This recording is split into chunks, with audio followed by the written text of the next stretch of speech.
کہا میری بیوی بہت بد زبان ہے، میں کئی دفعہ طلاق دینے کی سوچ چکا ہوں، لیکن میرے 3 بچے ہو چکے ہیں، بچوں کو دیکھتا ہوں تو پھر میں اپنے صبر کا گھونٹ پی لیتا ہوں، ورنہ میرا جی چاہتا ہے اس کو ابھی طلاق دے کے گھر سے نکال دوں۔ دولت بھی موجود ہے، خوبصورتی بھی موجود ہے، شکل بھی موجود ہے، عزت بھی موجود ہے، سہولت بھی موجود ہے، کیا چیز موجود نہیں؟ ایک خاتون مجھے ملنے آئی، ملانے والے نے مجھ سے کہا کہ اس کا خاوند کھربوں پتی، ارب پتی نہیں، کھرب پتی آدمی ہے، کھرب پتی پاکستان میں 2 4 10 آدمی ہیں۔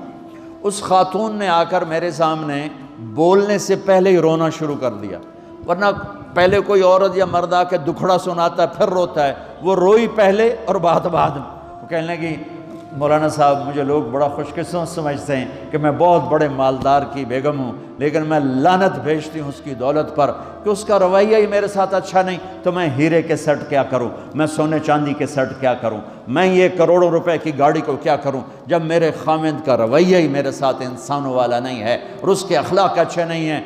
میں آگ لگا دوں اس ساری دھن دولت کو، مجھے محبت چاہیے، اخلاق چاہیے، وہ کوئی نہیں اس کے پاس۔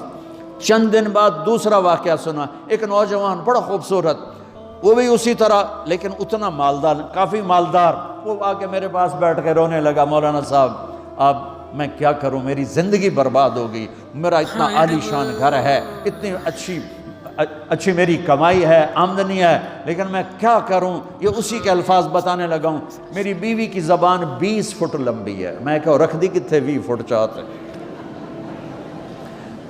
میں کہا وچوں 19 فٹ کٹ دے شاید کچھ کم بن جاوے۔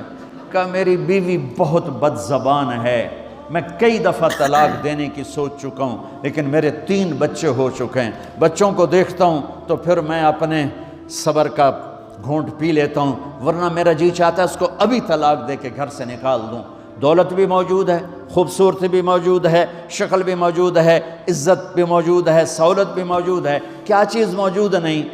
اخلاق موجود نہیں، حسن سلوک موجود نہیں، پیار محبت موجود نہیں۔ اب اپنے گھروں میں اگر خوشی دیکھنا چاہتے ہیں، ہر رشتے کو اگر آپ آباد کرنا چاہتے ہیں تو میرے نبی والی محبت دینا سیکھیں، میرے نبی والی محبت دینا سیکھیں، اپنے بچوں کو بھی، اپنی اولاد کو بھی، اپنے بہن بھائیوں کو، اپنے ماں باپ کو، ساس بہو کو، بہو ساس کو، سسر بہو کو، بہو سسر کو، بھائی بھائی کو، بہن بہن کو، اللہ کے واسطے برداشت کرنا سیکھو۔ مجھے میرے رب کی قسم ساری دنیا کا چین و سکون برداشت میں ہے، صبر میں ہے، صبر میں ہے، صبر میں ہے۔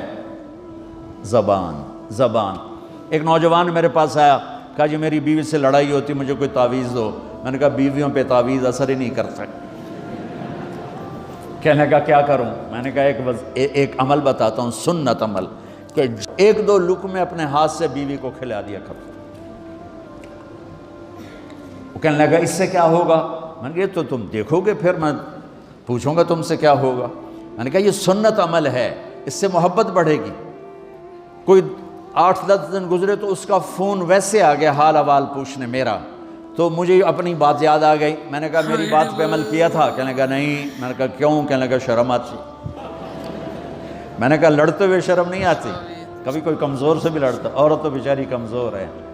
چلو یہاں کی عورتیں طاقتور ہیں، سنا ہے کہ بڑی شیرنیاں ہیں اور ان کے خامد سارے بکری یہ شیر ہیں، الٹا ہی کام ہے یہاں، عورتیں شیر ہے، خامد بکریاں ہیں۔ چلو بھائی تم مہربانی کر کے اپنے خامدوں کو عزت دو، اور ان سے کہتا اپنی بیویوں کو عزت دو، محبت سے رہو۔ تو میں نے کہا بے وقوف، کبھی کمزور کے ساتھ بھی کوئی لڑتا ہے، اس میں تمہیں شرم نہیں آتی اور اس میں شرم آتی ہے؟ سنت۔ میں نے کہا چل کر اور مجھے بتا۔ کوئی 2 گھنٹے بعد اس کا فون آیا، کہا مولانا دوپہر کا کھانا تھا، میں نے اپنی بیوی کے منہ میں لقمہ جو دیا نا تو اس کا منہ وہیں کھلا رہ گیا۔ وہ کہنے لگی تو نے خود تو کیا نہیں، کسی نے تجھے بتایا ہے؟ کس نے بتایا؟ تو بتا، تیرے اندر یہ ظرف نہیں ہے، تمہیں یہ سبق کس نے پڑھایا؟ اس نے کہا مجھے یہ سبق مولوی طارق جمیل نے پڑھایا۔ تو کہنے لگا میری بیوی نے ایسے اپنی جھولی اٹھا لی اور کہا مولوی طارق جمیل اللہ اس کے بچوں کو سلامت رکھے جس نے تمہیں انسان بنایا۔ میرے بھائی بہنوں صبر کرنا سیکھو۔ ہماری ایک دھوبند تھی ماسی شریفہ، مر گئی بیچاری، تو وہ آ گئی میری بہن کے پاس، چھوٹا قد، موٹی ڈٹی، تو بڑی لڑک کی، پوری شیرنی۔ وہ آ کے کہنے لگی میری بہن کو، میری بہن تو انہوں چنگی طرح جان دی ہے، بی بی ہے میری نوواں بڑیاں لڑدیاں، میں نے کوئی تویز دے ساریاں میری نوکر بن جانا۔ اب میری بہن کو پتہ تھا کہ وہ سارا لڑائی دا تماشا تھا ماسی شریفاں تو شروع ہوندہ، ادو تو ہوندہ ہی کچھ نہیں، بیچاریاں معصوم جیاں چھوٹیاں چھوٹی عمر دیاں۔ تو میری بہن نے ایک تعویذ بنایا اور اس کو یوں رول کر کے نا اس کو کماسی شریفاں ہن جس لے تیری لڑائی ہوئے نا اس تعویذ تو چک مار کے بہ جانا ہے تے چھڑنا نہیں، جے تو چھڑیا تو مر جانا، انہوں پکا کر کے رکھی۔ اس نے کیا کیا؟ ماسی شریفوں کو چپ کروایا۔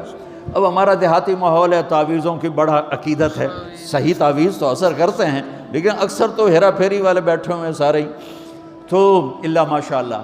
تو 8ویں دن وہ آ گئی، بی بی تو بڑا چنگا تعویذ دیتا، ساری لڑائی ختم ہو گئی۔ کیوں کہ ماسی شریفاں چپ ہو گئی۔